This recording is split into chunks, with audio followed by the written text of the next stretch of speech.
it's important that I do it because it was not done for me, and that I saw it, but I didn't know how to interact to get that done. I kept trying to find. I said, how do you impact these young people like myself? How do you help them?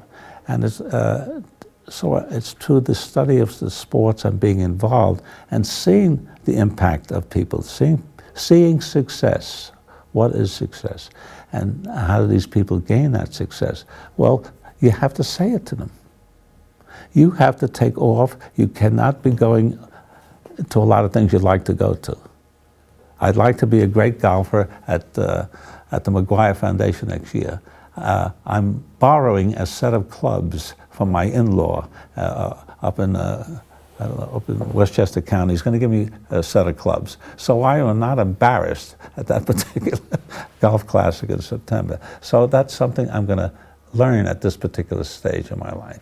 And I think that if you really want to help people, just like the people that are out there, you know, I remember I was in Korea and I went down to see the nuns and the social workers down there, down in the area where we were in, to see them there 7 days a week, not 4 or 5, 7 days a week they were there, and see them out there working with children that are completely foreign in terms of their own ethnicity, putting in a full day, putting in full days, and we would bring down clothing to them from our particular unit and so forth, and how much they appreciated that type of thing. So a lot of the GIs are still doing that type of thing over where they presently are. So that it was important to see that and then try to be part of it and then try to impart it to other people. You must give up of yourself, just like a religious call. You have to give of yourself to help other people. You can't stand there, you can't talk it, you got to be there. You know, I know I took a job once up at Randall's Island, Rikers Island, not Randall's was a sport area, but I worked in Rikers Island for several months, and I did my best to try to interact with business. I said, what do I do there? How do I do this? You see, so I figured out my own way of doing it. So that's what I think you have to do in order to help people. You must give of yourself. My wife constantly tells me this. You don't give enough of yourself. And she's right. She's saying the right thing. I said, Mary, this is what I have to do if we're going to help people. You know, and there's a thing. So how about me? You know, how about myself and the children? I said, well, I'm taking care of my kids, so I have other kids, other people I want to impact and help. And that's it. It's not hard to see. If you want to work with a youngster, today a lot of our young Haitian kids we have here at school are benefiting tremendously from being here as students. And I look upon my job as to help them to reach where the other youngsters went a number of years ago, where it was Irish Catholic at the time, or Italian Catholic, whatever. Then today's it's just a little different grouping, but they have the same need for success. They want to succeed. They are succeeding. They are succeeding. And they have a bigger problem in that they have a language barrier. We didn't have that. The Irish did not have a language barrier. Okay? So I think that the opportunity is there, but you have to grasp you have to do it, Jack. You have to spend time with them.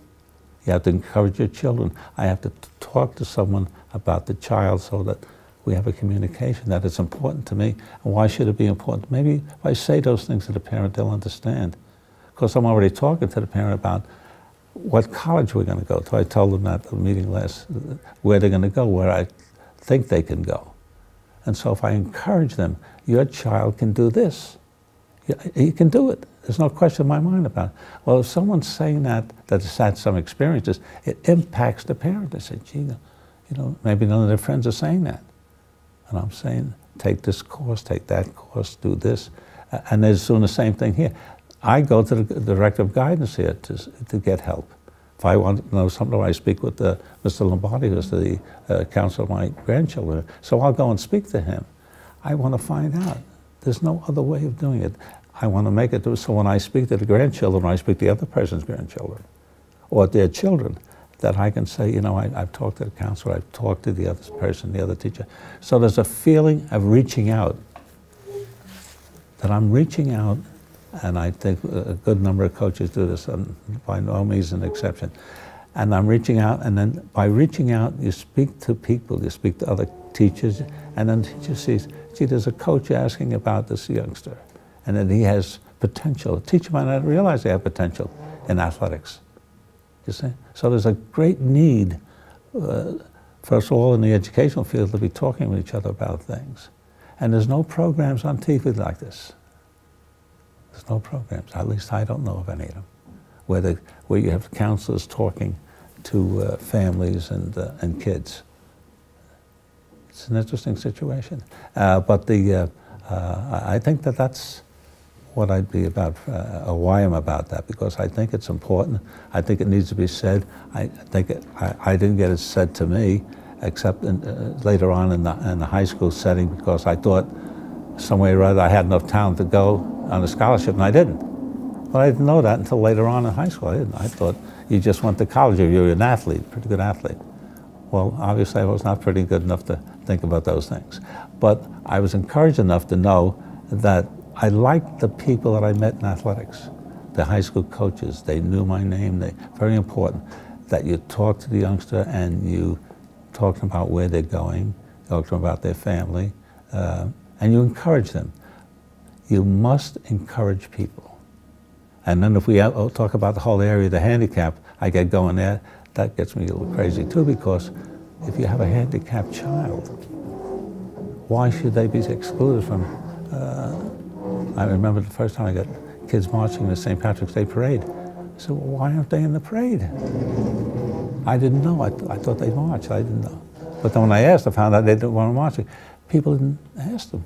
They just, you automatically excluded the handicapped from so many things other kids were in. You know, so that, and there's no reason why they shouldn't be in, you know, and that type of thing. I know my daughter now teaches in the elementary school, and they have autistic children, other children are handicapped, and they have them mixed in, and it's working, it's helping, you know, and they all do many things together. So it's better today than it was. Things are improving. But there's still a distance to go if you had to put it away. If your child was handicapped, and I know some people that are handicapped, and they're great workers to have a child like that. I saw Michael Fox on TV yesterday.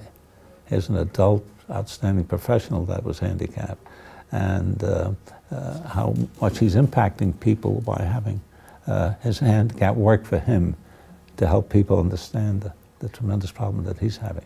So that it's that kind of, it's living life to its fullest by working with people. It really is. Because economically, it only takes you so far.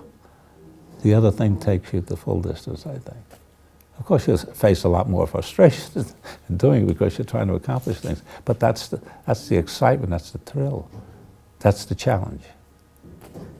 So, maybe answer the question a little bit, but I think every day we're going to talk to those children. Tomorrow we're going down, we're going to clean up that park tomorrow as best we can under the supervision. Where you practice. Where we practice. And there's no goalpost down at that field. It's a good life lesson for the kids to be responsible and to give back to the community. That's right. They're learning to give back to the community, and I want them to wear their jerseys because I want the community to see what they're doing.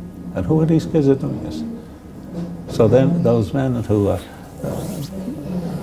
guess, like anything else, they don't have enough materials, they don't have enough support, they don't have enough staff. So that if the kids see this, they learn. That's how they'll gain something from it. And Coach, I think it's, with all your experiences, all that you've imparted on so many young men and young women, I think it's incredible that a lot of your former players have become coaches. You know, at the collegiate level, at the high school level, over 50 of your former players have become teachers and coaches. And I'd just like to talk about briefly, you know, you have Larry DiNardo, who coached at LSU. Jerry Donato, who coached at LSU. Larry Woods, who's still coaching at Penn. Marty Schetzel, who's the head coach at Mercyhurst, just to name a few. And we've also had, you know, some gentlemen like Troy Dixon, who graduated from the College of the Holy Cross, who helped out here at St. Francis when he finished up with school, and all the guys who went to Amherst, Eric Taylor, you know, Bobby Waglon.